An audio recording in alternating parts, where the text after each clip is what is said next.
سيرة نبي محمد صلى الله عليه وسلم.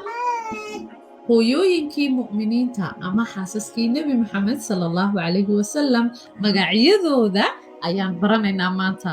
haye kalaya aan bilowne. khadiija bintu khuwaylad, خديجة بنت خويلد، dawda bintu zamca, سودة بنت زمعة، caisha bintu abi bakar, عائشة بنت أبي بكر، xafsa bintu cumar, حفصة بنت عمر، zaynaba bintu khusayma, زينة بنت خزيمة، ummu salama, أم سلمة، zaynab bintu jaxash, زينب بنت جعش، juwayriya bintu alxaarith, جويرية بنت الحارث، ummu xabiiba ramla, أم حبيبة رملة، safiya bintu xuyay, صفية بنت حيي، maymuna bintu alxaarith, ميمونة بنت الحارث.